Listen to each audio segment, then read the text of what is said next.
Halo salve, salam jumpa saudara-saudari sekalian. Saya Romo Doni Migo dari Keuskupan Maumere. Saya akan menemani kalian dalam renungan mingguan Sabda Kehidupan. Selamat mendengarkan. Dalam nama Bapa dan Putra dan Roh Kudus. Amin. Tuhan sertamu dan sertamu juga. Inilah Injil Yesus Kristus menurut Santo Lukas. Dimuliakanlah Tuhan. Pada suatu kali Yesus sedang berdoa di suatu tempat. Ketika ia berhenti berdoa, berkatalah seorang dari murid-murid kepadanya, "Tuhan, ajarlah kami berdoa, sama seperti yang diajarkan Yohanes kepada murid-muridnya." Jawab Yesus kepada mereka, "Apabila kamu berdoa, katakanlah, Bapa, dikuduskanlah namamu, datanglah kerajaanmu, berilah kami setiap hari makanan kami yang secukupnya, dan ampunilah kami akan dosa kami, sebab kami pun mengampuni setiap orang yang bersalah kepada kami, dan janganlah membawa kami ke dalam pencobaan." Lalu katanya kepada mereka, "Jika seorang di antara kamu pada tengah malam pergi ke rumah seorang sahabatnya dan berkata kepadanya, 'Saudara, pinjamkanlah kepadaku 3 roti, sebab seorang sahabatku yang sedang berada dalam perjalanan singgah ke rumahku, dan aku tidak mempunyai apa-apa untuk dihidangkan kepadanya.' Masakan ia yang di dalam rumah itu akan menjawab, 'Jangan mengganggu aku, pintu sudah tertutup dan aku serta anak-anakku sudah tidur. Aku tidak dapat bangun dan memberikannya kepadamu.' Aku berkata kepadamu, sekalipun ia tidak mau bangun dan memberikannya kepadanya karena orang itu adalah sahabatnya, namun karena sikapnya yang tidak malu itu, ia akan bangun juga dan memberikan kepadanya apa yang diperlukannya. Oleh karena itu aku berkata kepadamu, mintalah maka akan diberikan kepadamu, carilah maka kamu akan mendapat, ketoklah maka pintu akan dibukakan bagimu.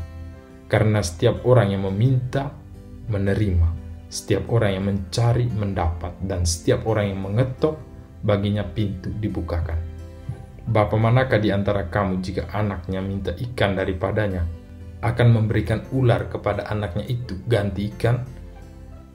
Atau jika ia minta telur, akan memberikan kepadanya kalajengking? Jadi, jika kamu yang jahat tahu memberi pemberian yang baik kepada anak-anakmu, apalagi Bapamu yang di surga, ia akan memberikan Roh Kudus kepada mereka yang meminta kepadanya." Demikianlah sabda Tuhan.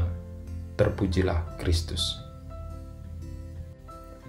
Saudara-saudariku yang terkasih, pada hari ini kita telah mendengarkan bagaimana Tuhan Yesus mengajarkan para muridnya berdoa.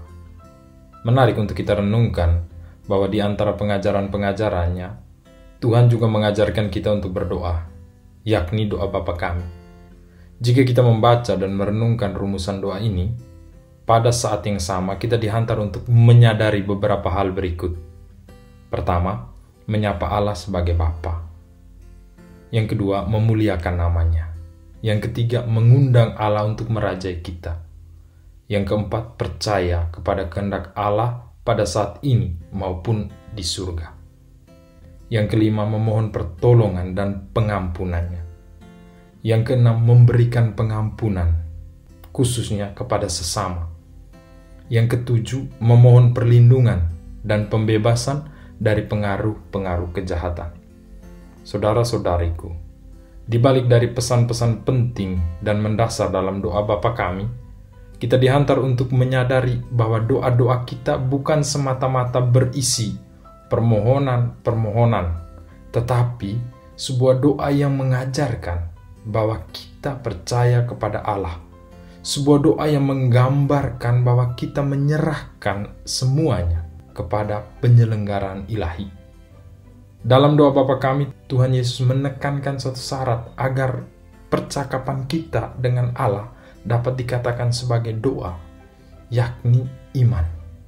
Kita percaya pada kehendak Allah, menyapa, memuliakannya, dan mengundangnya untuk merajai kita.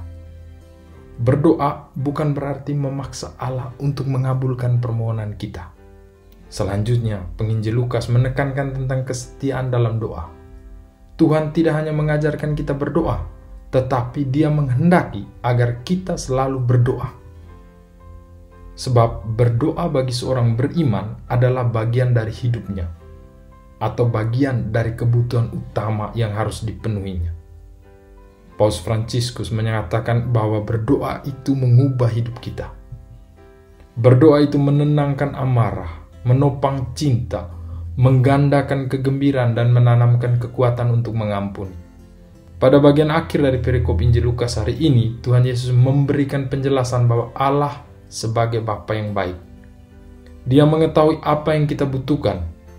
Jika kita meminta, mengetok, dan mencari, Dia akan memberikan yang terbaik buat kita. Yang terbaik buat kita adalah apa yang benar-benar kita butuhkan. Kadang yang kita minta belum tentu yang terbaik bagi kita. Allah tahu apa yang terbaik. Dan tidak mungkin Allah memberikan sesuatu yang mengingkari kodratnya sebagai Allah yang Maha Kasih dan Allah yang Maha Penyayang. Untuk itu saudara-saudariku sekalian, mari kita mendalami ajaran Tuhan.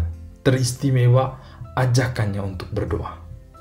Mendoakan Bapa kami, doa yang sangat sederhana, doa yang singkat namun mendalam, adalah suatu ekspresi iman kita bahwa kita percaya kepada Allah, bahwa kita mau memuliakan Allah, bahwa kita meminta pertolongan dari Allah, memohon pengampunan, dan kita bersedia juga untuk mengamalkan hidup kita, mengamalkan iman kita.